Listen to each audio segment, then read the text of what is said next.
Good day, everyone. Today, we're going to talk about one of the chapters of administrative law, which is powers and functions of administrative agencies. But first, let me introduce myself. My name is Ayo Miguel G. Morales, and I am one of the presenters of today's topic.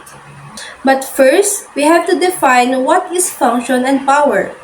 Function, that which one is bound to do or which it is one's business to do. Power, the means by which function is fulfilled.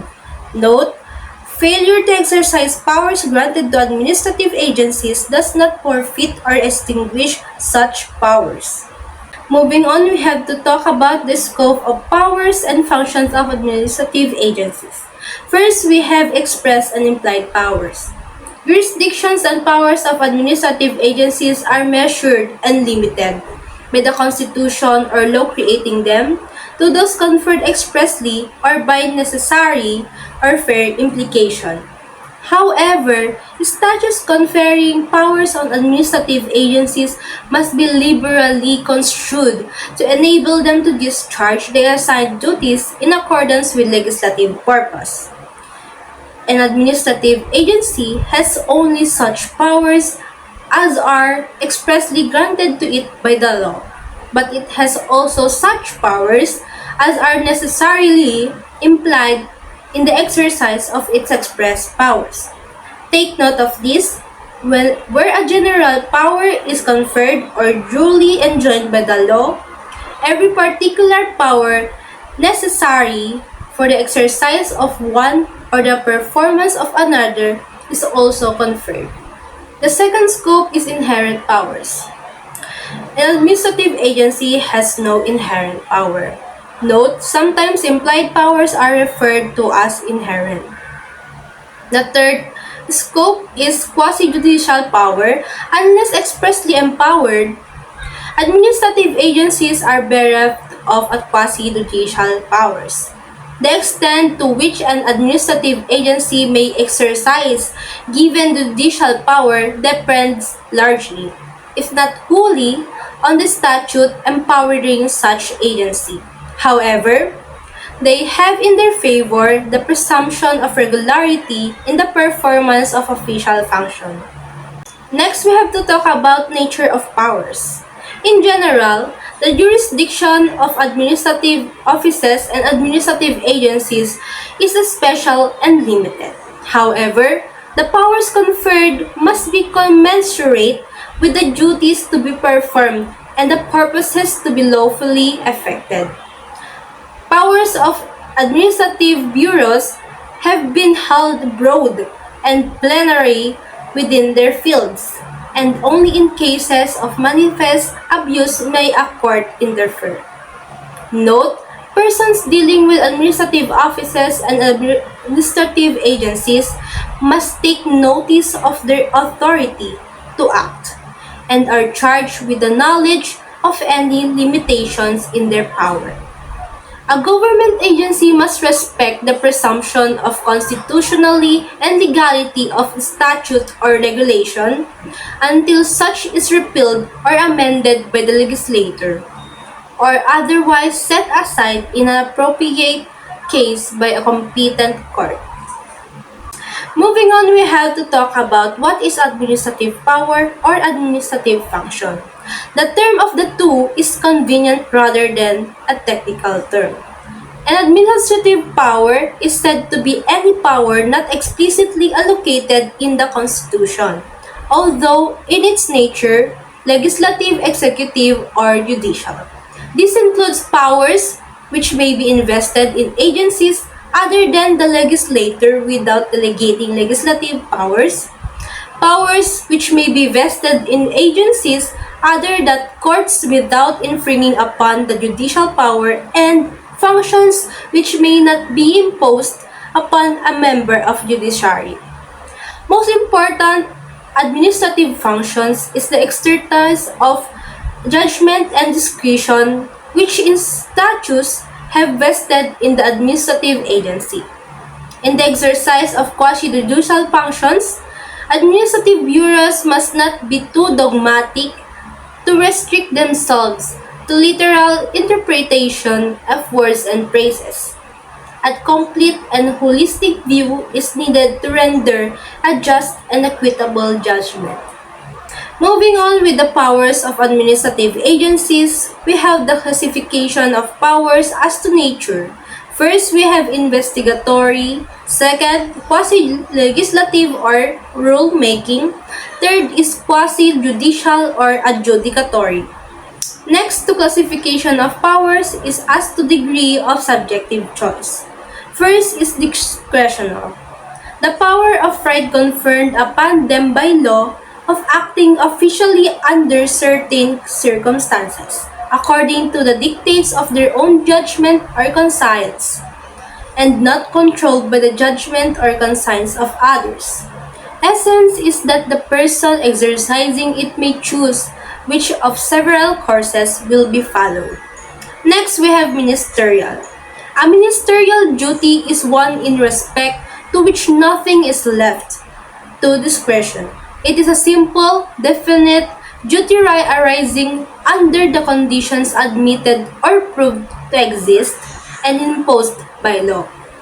A ministerial act is one performed in the response to a duty which has been positively imposed by law, and its performance required at a time in a manner or upon conditions specifically designated.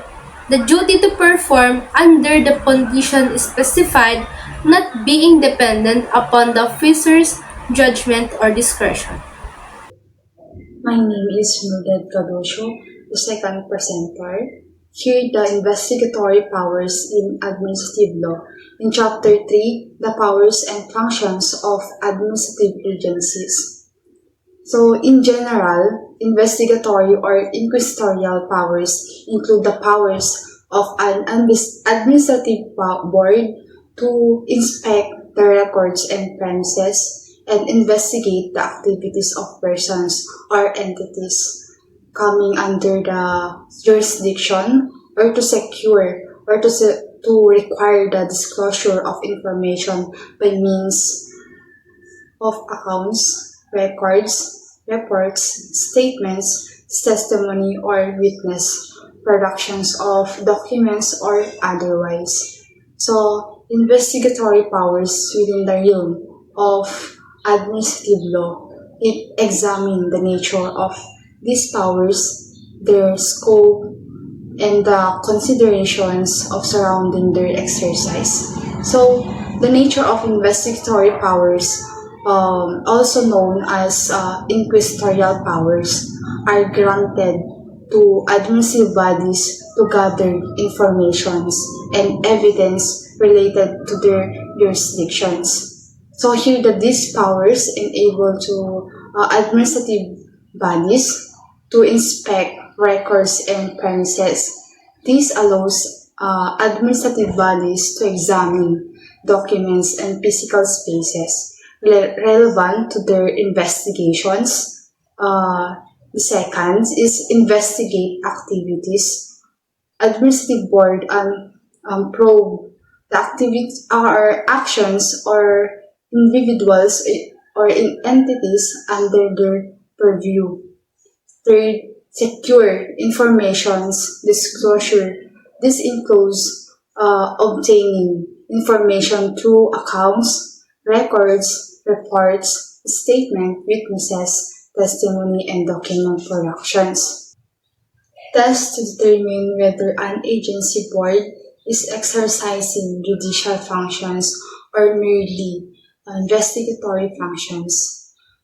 If the only purpose for investigations to evaluate evidence submitted before it based on the facts and circumstances presented to it, and if the agency is not authorized to make a final pronouncement affecting the parties, then there is absence of judicial discretions and a judgment. Though this is conferred on practically all administrative agencies, it is the distinctive functions which sets them apart from the court. So, a crucial distinction exists between the investigatory functions and judicial functions, while courts primarily adjudicate disputes based on presented evidence.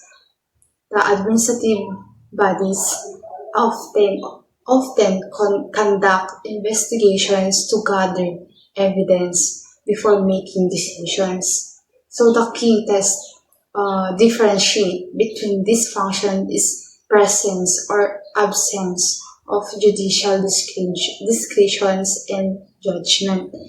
If an administrative body's investigation solely aims to evaluate evidence submitted to it without exercising independent judgment or discretion, it is likely performing or an investigatory functions. As sole power, some administrative agencies exist solely to secure and provide info and sometimes to make recommendations. So this is the investigatory powers prevalence. Almost all administrative agencies possess investigatory powers. This is what separates them from courts. And as aid to other powers, it used to inform agencies of particular situations to determine whether they should take further actions useful in rulemaking or adjudicatory functions. These types of investigatory use, some administrative agencies exist solely to gather, provide information, sometimes offering recommendations. Others use investigative powers to inform their decision-making process, like a rule-making adjudications, and there is the last, investigation is indispensable to prosecutions. The power of investigations is consists in gathering, organizing, and analyzing evidence. And investigation is essential for successful prosecutions. And the investigative process is the core of investigations lies in gathering, organizing, and analyzing evidence, like what I said before. Scope and extent of investigative powers. Investigative powers must be exercised within the limits prescribed and bear a reasonable and legitimate relationship to the general powers granted. Number one is the initiations of investigation on a complaint or on its motions. So this is the investigations can be initiated based on a complaint or on the administrative bodies on motions. So number two, the conduct of investigations. Usually private, so conducted the harmful publicity will not be used in lieu of sanctions provided by law. So this is conduct investigations are usually conducted in private to avoid harmful publicity that could prejudice the process. So 3, inspections and examinations. So these the administrative bodies have the power to inspect records and premises relevant to their investigations. So 4, the requirements as to accounts, records, reports, or statements. So this is the administrative bodies can require individuals or entities to provide specific informations or related to their activities. So number 5, requiring attendance of witness, giving of testimony, and productions of evidence, not inherent to administrative agencies, usually conferred by statute even for purposes, not quasi-judicial, completions exerted through judicial process. So this is the administrative bodies can compel individuals to appear as witnesses, provide testimony, and produce evidence. This power is typically granted by statute and enforced through judicial process. So 6, hearing not necessary for investigations. While this is the while of hearing is not a necessary part of an investigation. It may be conducted in certain cases to gather additional informations or to provide an opportunity for the subject of the investigations to respond to allegations. 7. Contempt proceedings may punish for contempt, but such power may be exercised only through a statutory grant of power. This is the administrative bodies may punish individuals for contempt if then they refuse to cooperate with the investigations. So 8. Applications of technical rules of procedures and evidence not strictly applied. So, while technical rules of procedures and evidence are not strictly applied in administrative investigations, they might be considered in certain cases. Right to conceal not always imperative because such inquiries are conducted merely to determine whether there are facts that merit disciplinary measures against erring public officers and employees. So this is the administrative hearings are not considered part of criminal prosecutions. Therefore, the right to conceal in criminal proceedings does not automatically apply to administrative investigations. So, the right to conceal not always imperative. This is the right to conceal is not always imperative in administrative investigations, especially when the inquiry aims to determine whether disciplinary measures are warranted against public officers or employees. So, the second is explanatory rule in custodial investigation not applicable. So this is the explanatory rule which prohibits the admissions of evidence obtained in violations of a suspect's constitutional rights during custodial investigations does not apply to administrative investigations. So this is the explanatory rule which prevents illegally obtained evidence from being used in court. Doesn't apply to administrative investigations. Therefore, the investigatory powers in Administrative Law, Chapter 3, Powers and Functions of Administrative Agencies. Investigatory powers are a crucial tool for administrative bodies to fulfill their mandates. These powers allow administrative bodies to gather information, investigate activities, and enforce regulations. While the exercise of these powers is subject to limitations and safeguards, they ensuring the effective functioning of administrative law. Next is rule-making powers. In general, there are 5 types of rule-making powers. First is nature. Nature is what may be granted to an administrative agencies is rule-making power to implement the law, and it is entrusted to enforce. The explanation about nature is that the law is the big picture and the agency adds the finer details to make sure it works smoothly in everyday situation. Next is necessity. Necessity is impractical for lawmakers to provide general regulations for various administrative agencies. Subordinate legislation is permitted to adapt to the increasing complexity of modern life and variety of public functions. The explanation about necessity is that the agencies quickly adapt and respond to specific needs, changes, and problems without waiting for lawmakers to pass new laws every time. Next is conditions.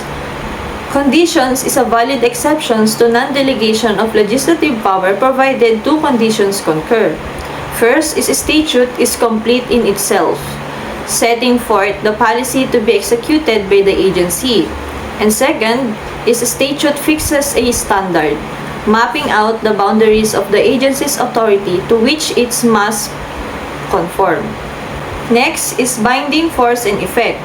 A valid rule or regulations duly promulgated by an administrative agencies has the force and effect of law and is binding on the agency and on all those dealing with the agency. The explanation about binding force and effect. When a government agency officially creates a rule or regulations the right way, the rule has the same power as a law. It must be followed by the agency itself and by anyone who interacts with the agency. And lastly, prospective application. Unless intent to the contrary is made manifest either by express terms of the statute or by necessary application. The explanation about prospective application. A law usually applies only to future actions, not to things that happened before it was made, unless it's very clear that it should apply to past events too. Now, let's proceed in legislation on the admin level. In legislation on the admin level, the rule-making power of an administrative agencies, the power to make implementing or interpretative rules and regulations, is legislative in character and results in delegated legislation.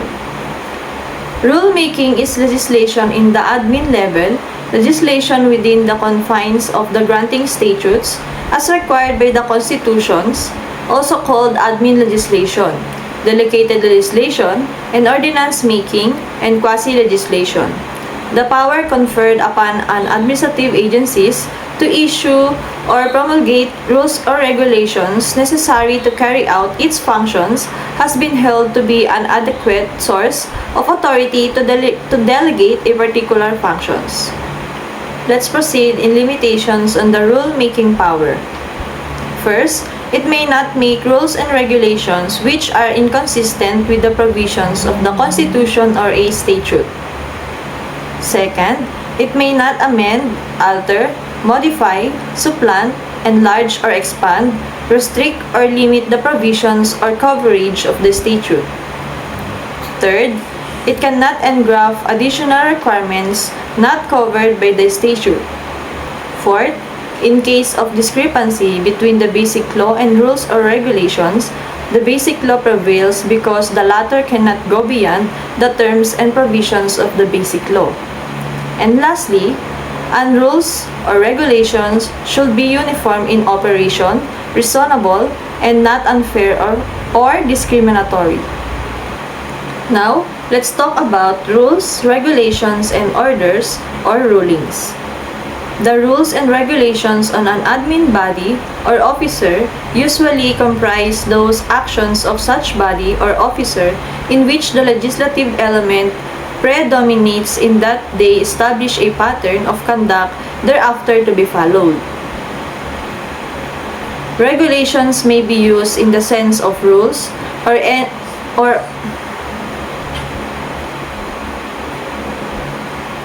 Regulations may be used in the sense of rules or only in the sense of interpretative regulation. The term ruling is used to signify an interpretations or an applications of a rule or statute to a particular situations.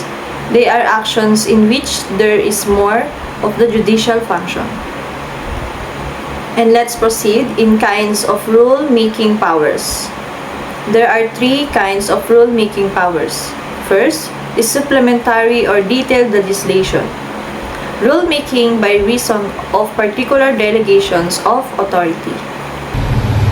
The explanation about supplementary or detailed legislation. A law gives a government agency the power to make more specific rules to carry out the law's purpose. These rules just add details or explain how the law will work in real life. Second, interpretative legislation. Interpretative legislation, rulemaking by the constructions and interpretation of a statute being administered.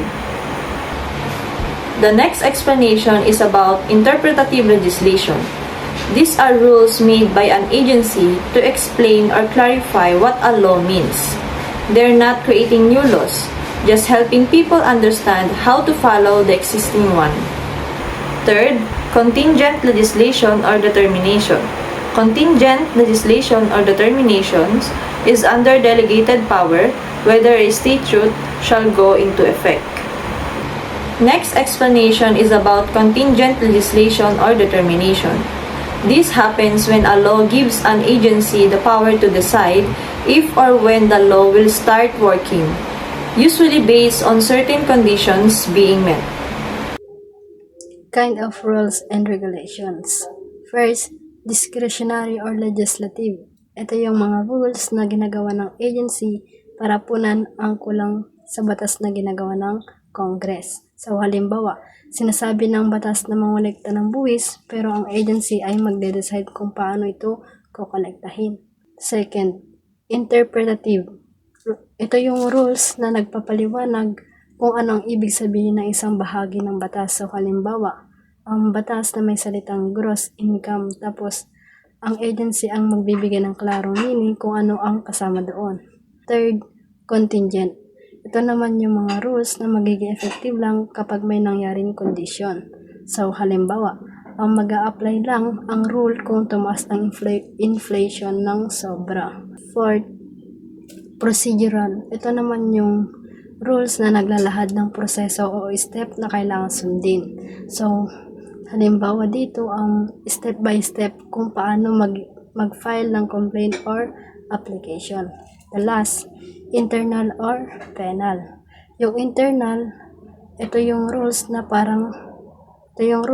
lang sa mga employees ng agency.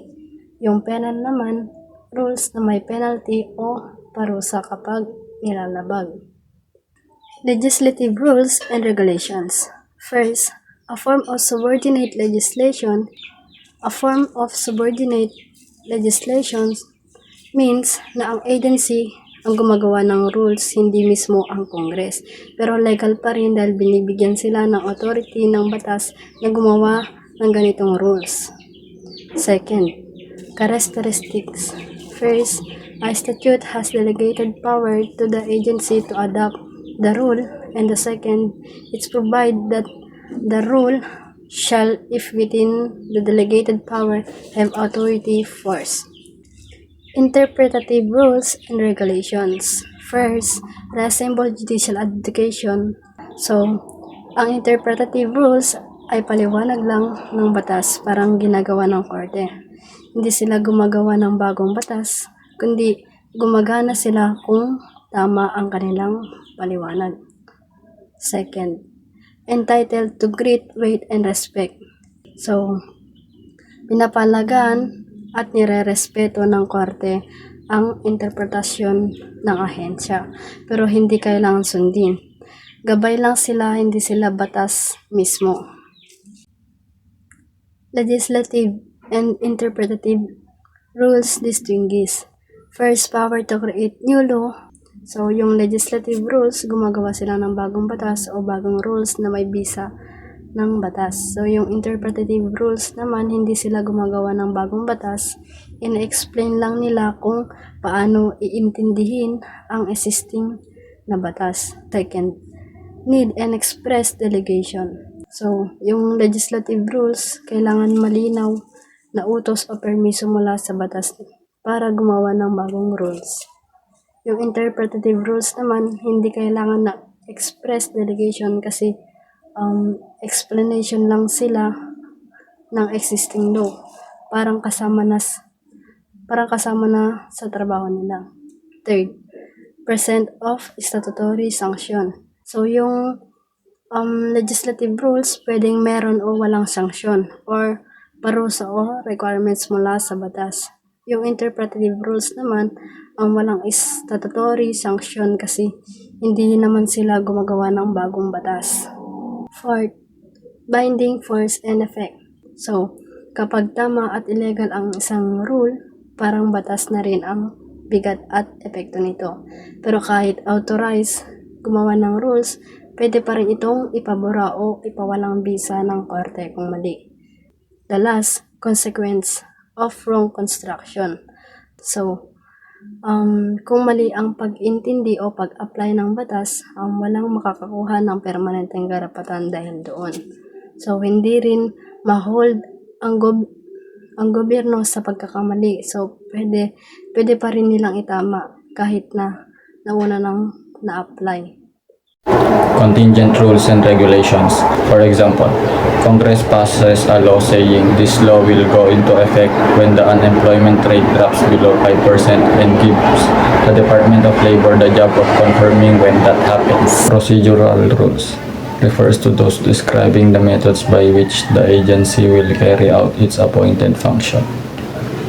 It talks about the ways or steps an agency will use to do the jobs it's been assigned.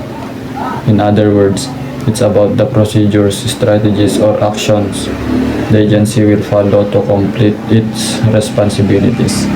For example, if a health agency is tasked with controlling a disease outbreak, this phase refers to the methods it will use, like sending medical teams, running awareness campaigns, or distributing vaccines.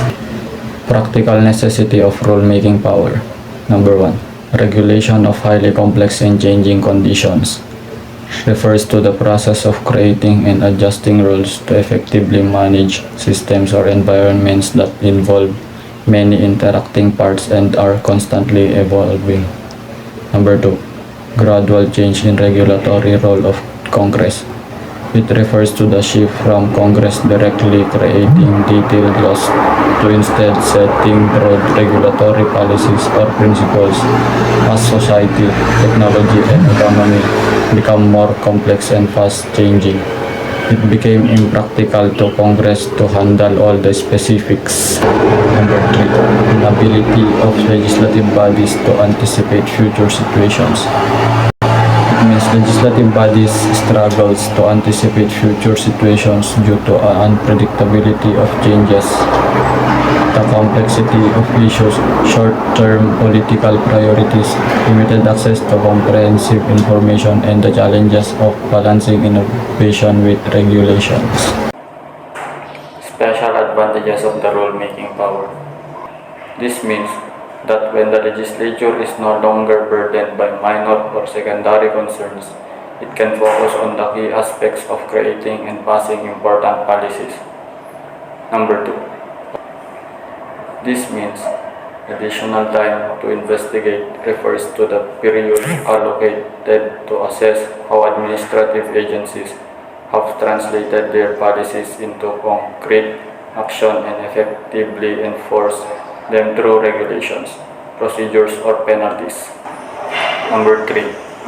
It means if a difficulty is related to details rather than basic policy, it is easier to fix mistakes and adapt to changing conditions because the core framework or objectives remain unchanged, allowing for more straightforward adjustments without overhauling the entire system.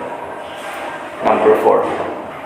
An administrator should not be forced to choose between undermining the statute's main goal by attempting to enforce impractical provisions or bypassing the clear intent of the law. Number 5. That this means that the administrator, through continuous hands-on experience with the challenges they face, can develop effective regulations by experimenting, making adjustments, and learning from mistakes. Number 6. This means bureaucracy is ideally accountable to political leaders for discretionary matters which involve judgment and political choices, while it is accountable to professional standards for technical matters which require specialized knowledge and expertise. Number 7. This means if individuals have unlimited freedom to make decisions without clear guidelines, they are more likely to misuse their power, whereas if broad laws are made more detailed and specific, they reduce the chances of unfair or arbitrary decision making. Number 8. This means that if a law states that no criminal or civil penalties will apply to actions taken in good faith based on these regulations, even if the courts later find the interpretation to be wrong, it helps ensure people can rely on this interpretation without fear or legal consequences. Number 9. This means contingent legislature refers to laws or policies that are designed to take effect only under certain conditions or circumstances. These conditions are typically specific events, actions, or outcomes that must occur before the law is enacted or enforced. In this sense, contingent legislation offers a way for the legislature to block out or structure a policy that is conditional on future developments. Grant of rulemaking powers. First, by a legislative act known as a law. Example nito is Legislative Act in the Philippines, Republic Act number 11469, also known as the Bayanihan Tuil as One Act. This law passed in March 2020 provided the government with emergency powers to address the COVID-19 pandemic. Number 2. By implication from powers expressly granted. Ang example na nito is the BIR to express power to audit implies the power to summon witnesses, demands documents related to the audit, and even impose penalties for non-compliance. Test to determine the rules and regulations. Under permissive regulation in the context of Philippine administrative law, we must analyze the principal administrative law surrounding the delegation of powers and specific criteria that validates such delegation. Permissive delegation refers to the authority granted on administrative agency to create rules and regulation within the framework established by the legislative body. Second, example of legislative body act that passes both the completeness test and the sufficient standard test is Republic Act numbers 8177, which amended the revised penal code regarding the composition of the death penalty. Example of legislative act in the Philippines does not violate the limitation of Republic Act number 7277, also known as the Magna Carta for disabled persons. Determination of validity of rules. Example, the Philippine legislative rule that perfectly fits all three criteria relating to delegate subject matter conforming to delegatory standard yet being valid on constitutional grounds.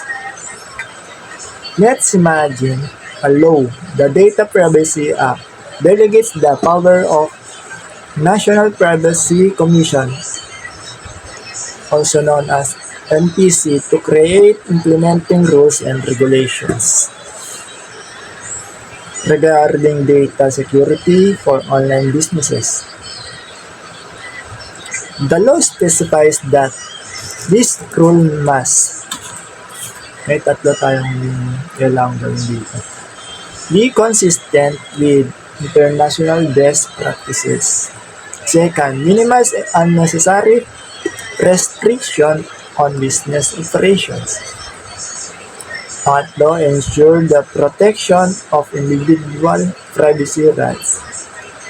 Philippine interpretative rule that simultaneously correctly interprets a statute and attempts to exercise non-delegate legislative power.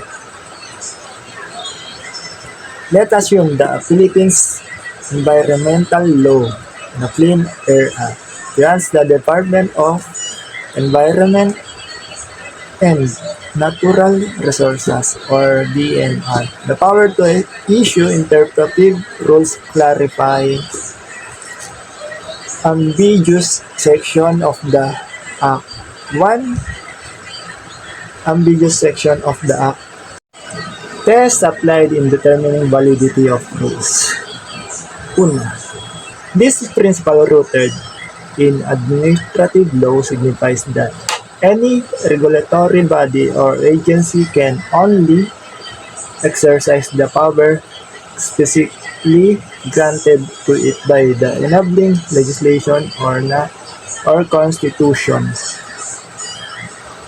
Example, Environmental Protection Agency. Imagine a National Environmental Protection Agency or EPA is given the power by law. 4. This principle ensures that administrative agencies and other rule-making bodies stay within the bounds of their delegate authority.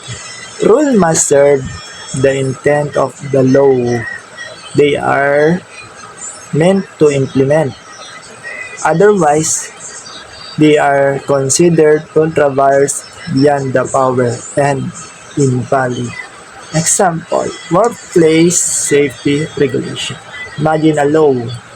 The Workplace Safety Act grants the Department of Labor and Employment or DOLE the power to create regulation to ensure safe working conditions, accident and injuries by setting minimum safety standards. 5. The provided text focuses an example of court setting aside rule deemed unconstitutional or arbitrary, but not necessarily reasonable. There's no scenario where a court would set aside a rule simply because it's reasonable.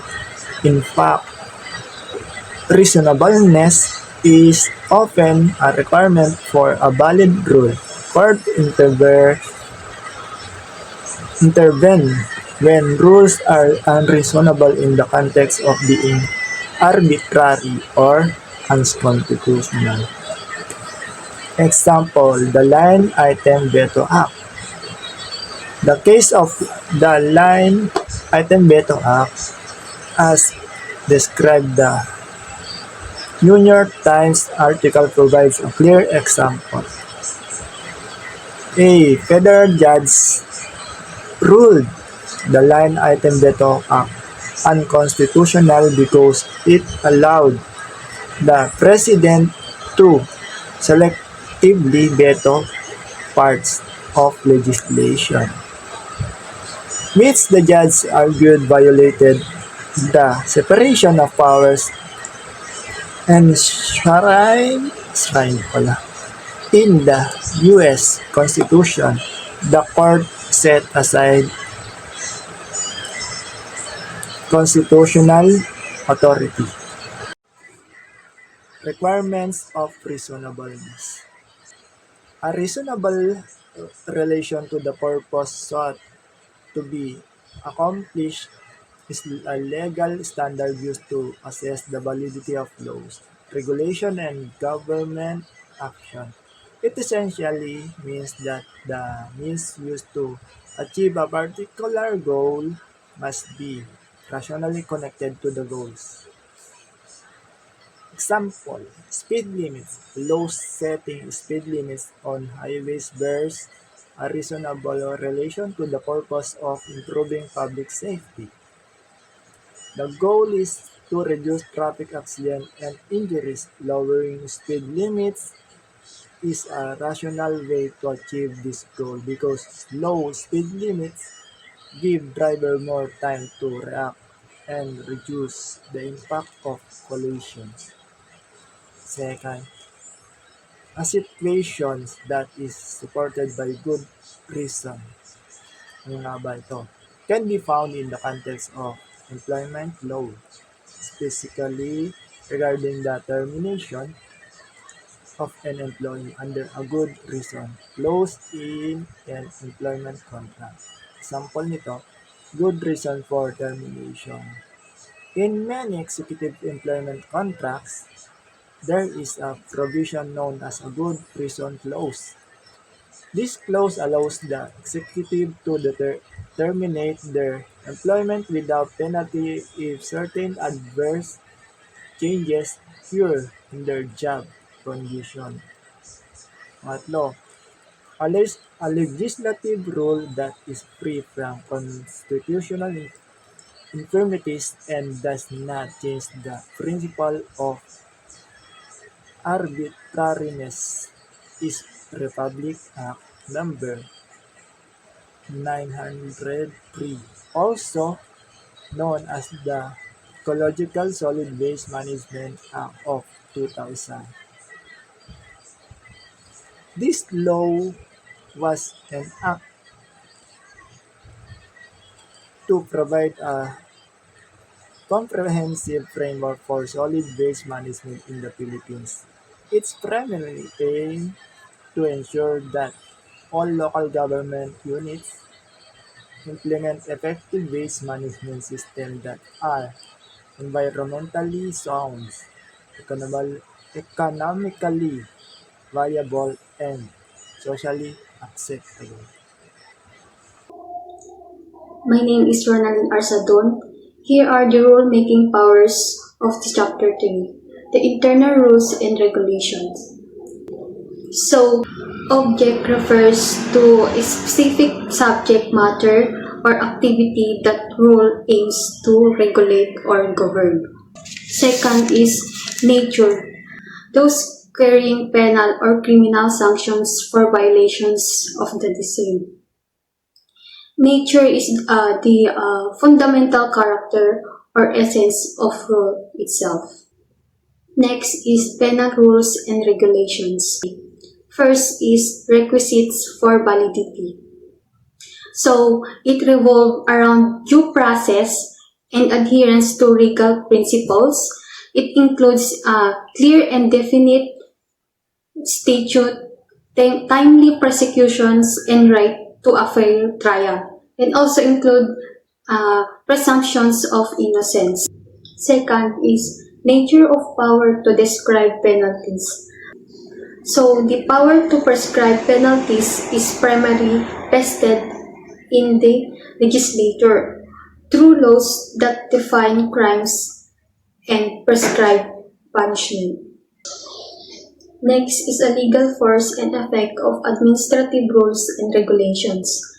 So, an action taken by an administrative agency is considered valid if it's properly promulgated, announced, or made public, or adopted in accordance with the authority delegated to it by law, statutory, or constitutional. Is letter B. When legislations receive statutory force upon going into effect, it means the law becomes legally binding and enforceable from that point forward. Second is interpretative rules and regulations, including administrative constructions, do not have the force of law. So, interpretative rulings and regulations, including administrative constructions, do not have the force of law. They are meant to explain or clarify existing laws, not to create new ones. While they can provide guidance and have practical impact, they cannot be used to supersede or change the underlying law. Third is the rules prescribing the methods of procedure within an agency have the effects of law and are binding on both the agency and on the respondent. So this means the agency must follow their procedures when making decisions, and the individual being subjected to those decisions are entitled to have their rights protected based on these established procedures. Next is the requirements of notice and hearing or publication. First is where rules do not apply to name or specified parties. So it means no publications required if a rule is especially designed to target a particular individual or group by name. Then publication is not necessary as they are directly notified. Second is where rules apply to name or specified parties. It means that publication required even if the rule targets specific individuals or group if it also has a broader impact on the general public. Third is where requirements prescribed by law. It means that publications may not be necessary in some cases where the rules are a minor nature and only affect a specific group direct notice. However, courts may interpret these requirements differently depending on the circumstances. And last, where rules have the force and effect by law. Publications mandatory when rules has the force and effect of law. It means it's legally binding and enforceable publications in the Office of Gazette or in newspaper of a general circulations is absolutely necessary to ensure public awareness and compliance. What is adjudicatory? Adjudicatory refers to the process of making decisions or judgment in a dispute or controversy, typically by a neutral third-party authority, such as a court or tribunals. Adjudicatory bodies are empowered to hear evidence, apply relevant laws or rules, and render decisions that are binding on the parties involved. Quasi-judicial. So, quasi-judicial examples is zoning boards deciding on a property variances and labor boards resolving employment disputes. Also, regulatory agencies granting or denying license and administrative tribunals hearing appeals. So, quasi-judicial bodies make decisions affecting individuals' rights, often with some procedural formalities, but remain part of the executive branches. So, it is the nature of the act to be performed rather than the office, board, or body which performs it that determines whether or not it is exercising a judicial or quasi-judicial functions. Generally, number 1, involve specific parties. Describe power and function which involve the decision or determination by administrative agencies of the rights, duties, and obligations of specific individuals and persons.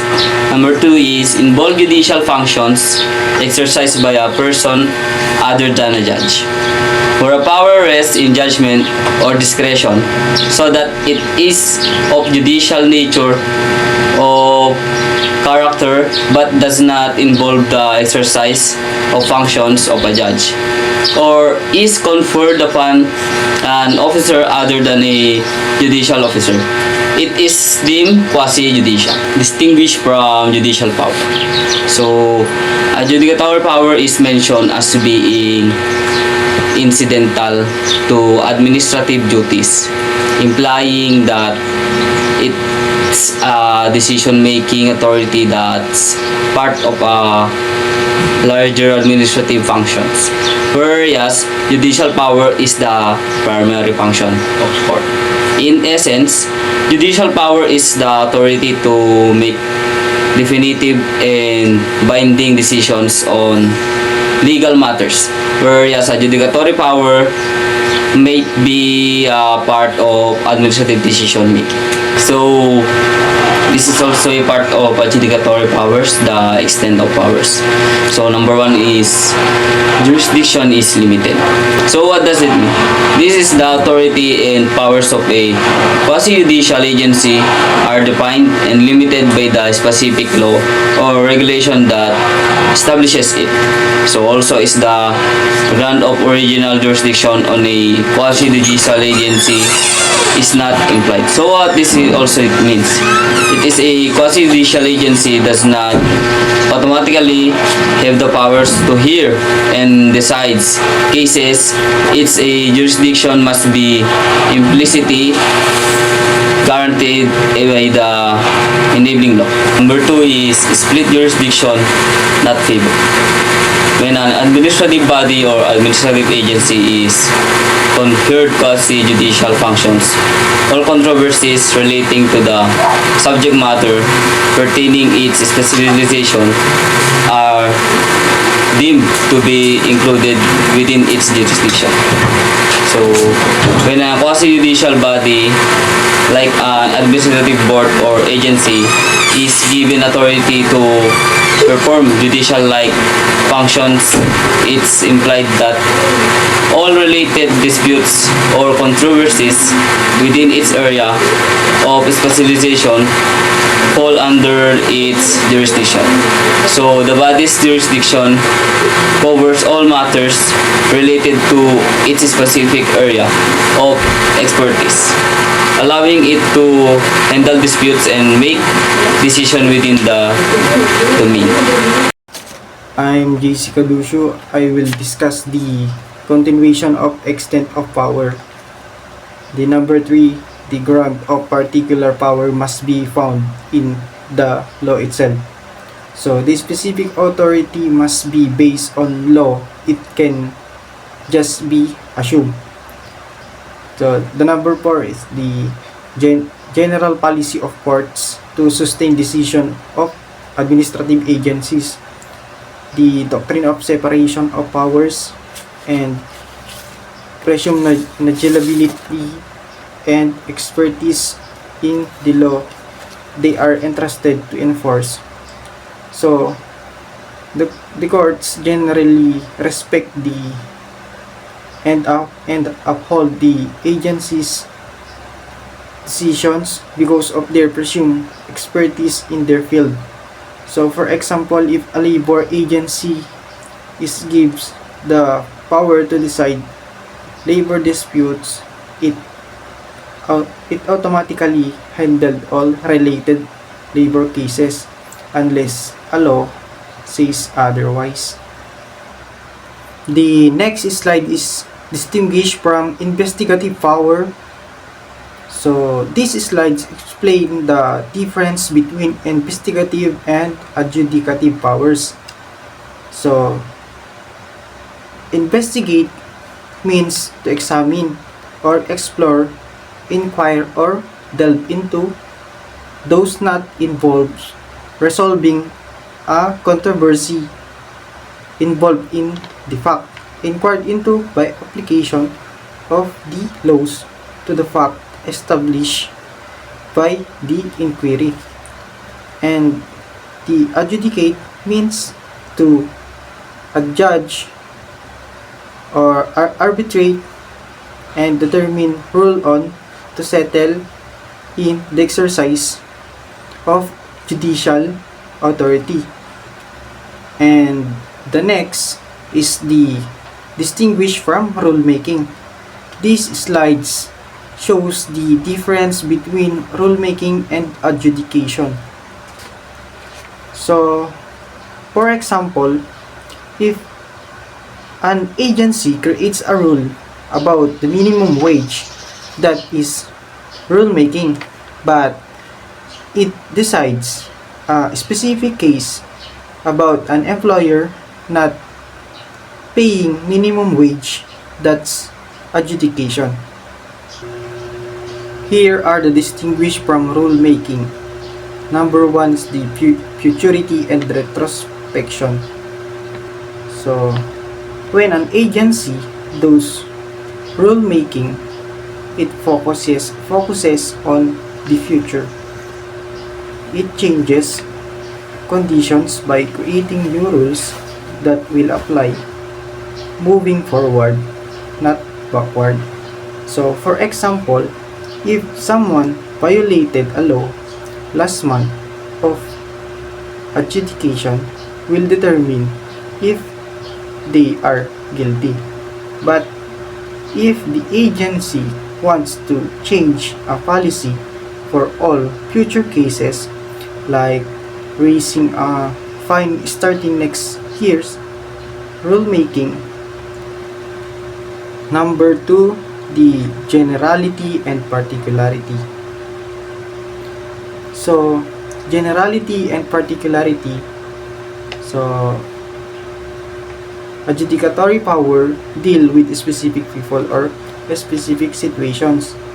So, for example, setting a standard that must be meet to get the license if it's used to decide a particular case, it's still adjudication.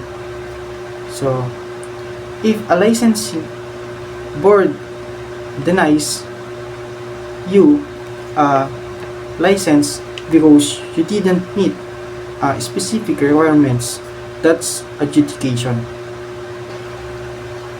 Lastly, the due process of notice and hearing.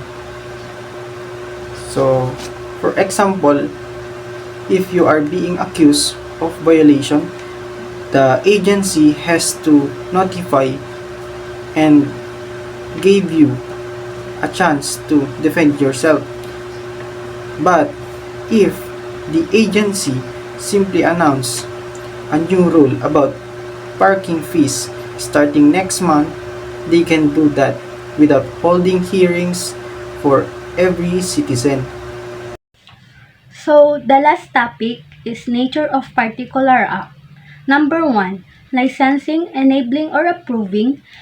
So, the explanation for this is when an administrative agency grant, denies, suspend, or revoke a license, permit, franchise, or certificate of public convenience, the nature of the act is typically quasi-judicial or administrative, not purely judicial. However, if the law says that a license can only be revoked based on finding of violation or non-compliance with agency regulation, then the agency action has a judicial character. Second is fixing rates and charges. On this, when an administrative agency set rates or charges, the rules apply generally to all businesses of a certain kind across the country. The action is considered legislative in nature. And also, if the rates are fixed, especially for a particular company or a person, based on a factual investigation like hearing or case study, the function is quasi-judicial. Third is miscellaneous acts. Admin, on the other hand, are as quasi-judicial in nature or quasi-judicial. So on this, miscellaneous act by an administrative agency can be purely administrative. If the agency is just carrying out tasks like enforcing laws, managing operation, processing document, the action is administrative. Example for this is collecting taxes and registering vehicles. And also, judicial or quasi-judicial. If the agency investigates facts, hear evidences, makes finding, and decide rights and obligation, then the act is judicial in nature or more precisely, quasi-judicial. So next topic is classification of adjudicatory powers. First is enabling powers, usually characterized by the grant or denial of permit or authorization. So on this power allow an agency to grant or deny a permit, license, franchise, or authority. So the key point for this is they are focused on allowing or refusing someone the right to act under the law. So the second is directing powers. So the explanation for this is this directing power involve an agency authority to order, correct, assess, determine, or base on facts or rules. It includes action like correcting, assessing, awarding, and fact-finding and classifications. The key point for this is on directing outcome, correcting mistakes, or deciding fact based on the laws. So the third one is dispensing powers.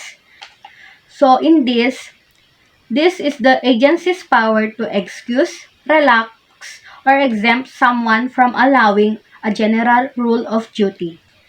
So the key point for this is dispensing powers, allow exemption to the standard when justified. Fourth is summary power. So summary power, these are powers where an agency can directly act without going to court first. And also, it's used to enforce a legal purpose quickly without needing a judicial warrant. So the last power is equitable powers. So the explanation for this, administrative agencies sometimes have the duty to apply fairness or equity. So on this, the key point for this is the agency must not only interpret laws but also consider fairness and balance the interests of all parties involved.